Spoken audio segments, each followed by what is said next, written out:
এদিকে গাইঘাটায় আক্রান্ত মহিলা ইঞ্জিনিয়ার ও তার ডাক্তার দাদা, সেই ঘটনায় একজনকে পুলিশ গ্রেফতার করেছে। এখনো পর্যন্ত মূল অভিযুক্ত সহ 5 জন গ্রেফতার হলো। সমীরণ পাল আমাদের প্রতিনিধি টেলিফোনে রয়েছেন। সমীরণ, পুলিশ সূত্রে আর কি জানতে পারছো? গাইঘাটা থানা থেকে বিজয় দাস ওরফে বিজুকে গ্রেফতার করেছে গাইঘাটা থানার পুলিশ। এর আগে তুমি জানো যে 4 জনকে গ্রেফতার করা হয়েছে, তার মধ্যে আজকে বিজয় দাস ওরফে বিজুকে গ্রেফতার করা হলো এবং আগামীকাল তাকে বনগাঁ মহকুমা আদালতে পেশ করা হবে। 22 তারিখ রাত্রিবেলায় ইঞ্জিনিয়ার তরুণী তার বন্ধুর সঙ্গে বাইকে করে, সেই সময় এলাকার কিছু যুবক তাকে টুকটি করে ইঞ্জিনিয়ার তরুণী মারধর করে এবং তার বন্ধুকে মারধর করা হয় এবং ঘটনাস্থলে পৌঁছে চিকিৎসক এবং তাকেও মারধর করা হয় এবং তার বন্ধুও জখম হয়। এই ঘটনায় অভিযোগ। সমীরণ, তোমার কথা স্পষ্ট করে আসছে না, তোমার সঙ্গে অবশ্যই পরবর্তীকালে আমরা যোগাযোগ করব। গাইঘাটায় মহিলা ইঞ্জিনিয়ার এবং তার চিকিৎসক দাদার উপরে হামলা হয়েছিল, সেই ঘটনায় আরও একজন গ্রেপ্তার হয়েছে। মূল অভিযুক্ত সহ গ্রেপ্তার হয়েছে 5 জন। কালীপুজোর মধ্যে বাড়ির কাছেই জনবহুল এলাকায় তাদের উপরে হামলা হয় বলে অভিযোগ। দুষ্কৃতীদের বিরুদ্ধে টেনে হিঁচড়ে নিয়ে যাওয়ার চেষ্টার অভিযোগ করেছিলেন আক্রান্তরা। বাধা দিলে মহিলা ইঞ্জিনিয়ারের দাদা, যিনি চিকিৎসক, তার উপরেও দুষ্কৃতীরা হামলা চালায়। কি অভিযোগ করেছিলেন আক্রান্তরা, শুনুন। কালী পুজোর দিন আমি আর আমার একটা বন্ধু জাস্ট বাইকে করে আমাদের বাড়ি থেকে বেরিয়ে, মানে মামার পাশেই, ওখান থেকে বেরিয়ে জাস্ট বাইকে করে যাচ্ছিলাম। ওখানে 4 জন ছেলে বাচ্চা, মানে আমাদের থেকে অনেক জুনিয়র, বিচ্ছিরিভাবে স্ল্যাং ল্যাঙ্গুয়েজ ইউজ করে।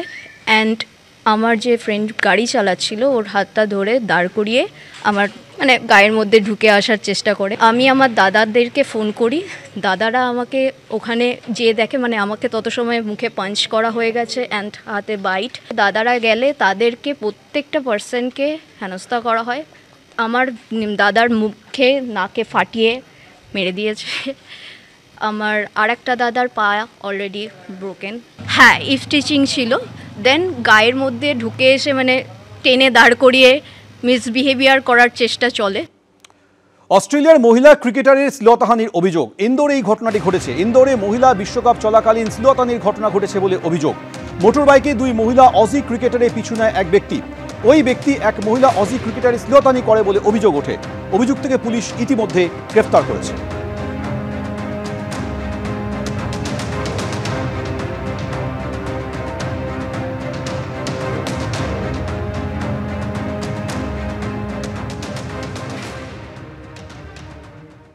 ক্রিকেটের আন্তর্জাতিক ময়দান, আন্তর্জাতিক খেলা, আইসিসি মহিলা বিশ্বকাপ, সেখানে অস্ট্রেলিয়ার প্লেয়াররা মধ্যপ্রদেশের ইন্দোরে প্রকাশ্য রাস্তায় তাদের সঙ্গে অশালীন আচরণ হচ্ছে।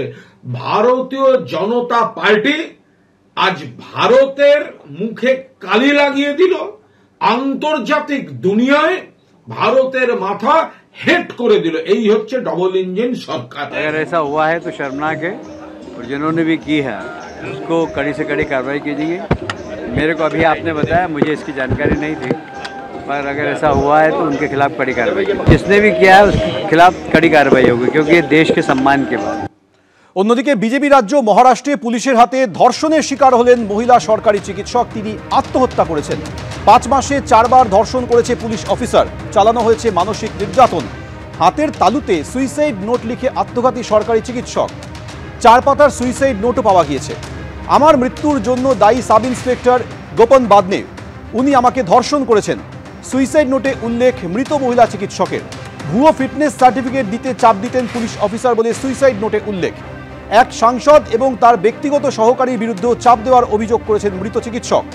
সাতারার ফলটন উপজেলা হাসপাতালে কাজ করতেন মহিলা চিকিৎসক।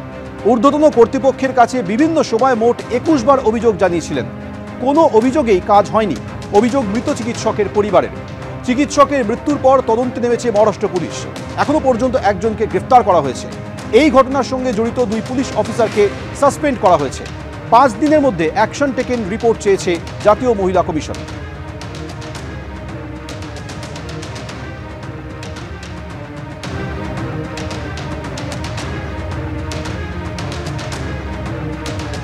দুটি বিজেপি রাজ্যে এই ধরনের ঘটনা, এবং সেই ঘটনা নিয়ে ইতিমধ্যে এ রাজ্যে শাসক দল সরব হয়েছে।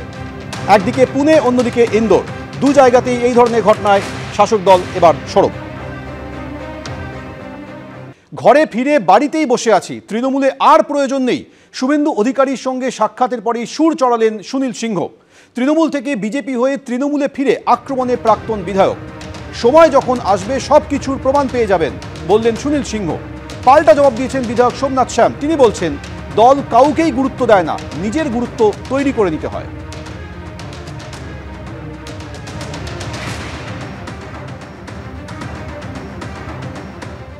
ঘর ভাবছিতে পেলাম, বাড়িতে বসে রাখা, এর বাইরে কিছু পেলাম না।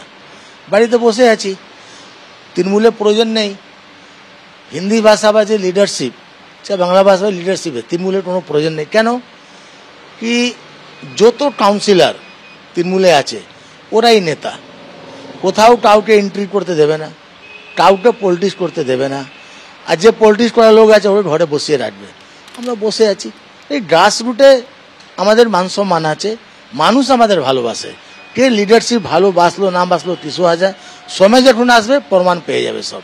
বাড়ি প্রবলেম ছিল, এই জন্য তৃণমূলে আমি এসেছিলাম। আর কোথায় দিদি ছাড়া তো আমি তৃণমূলে আসিনি। মমতা বন্দ্যোপাধ্যায় আমাদের মাননীয় মুখ্যমন্ত্রী না বললে তাহলে আমি তৃণমূলে ওই সময় কেউ আমার তৃণমূলে নিত না। নিশ্চয়ই উপরে গ্রিন সিগন্যাল ছিল। নেওয়ার পরে আমাকে এমপি ইলেকশনে কাজে লাগানো হলো। এমপি ইলেকশনে আমি কাজ করেছি, লেকিন তারপরেও আমাকে বসিয়ে রাখা হয়েছে। বসে আছি, দেখি কতদিন বসতে পারি। দল কাউকেই গুরুত্ব দেয় না, গুরুত্বটা তৈরি করে নিতে হয়।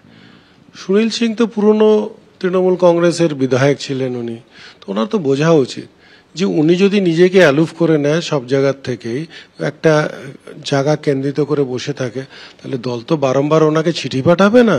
আমরা তো দলের যে কোনো প্রোগ্রাম, যে কোনো কথা শুনলে আমরা সেখানে পৌঁছে যাই। আমাদের তো সর্বসময় দল বলে না যে চিঠি পাঠায় বা নেমন্তন্ন পত্র পাঠায়, এরকম তো নয়। আমরা যেখানে শুনি যে প্রোগ্রাম হবে সেখানেই আমরা পৌঁছে যাই। সে একা পৌঁছাই, 10 জন নিয়ে পৌঁছাই, আর 1000 লোক নিয়ে পৌঁছে যাই। তো এটা যদি উনি এখন এটাকে বাহানা করেন যে ওনাকে দল গুরুত্ব দিচ্ছে না, ডাকছে না, তো গুরুত্বটা তো নিজে বানিয়ে নিতে পারতেন। উনি যদি সব জায়গায় যান, উনি যদি সব জায়গায় বসেন, উনি যদি সব পার্টি অফিসে যান, ওনাকে তো কেউ বারণ করেনি। উনি তো তৃণমূল কংগ্রেসে আছে।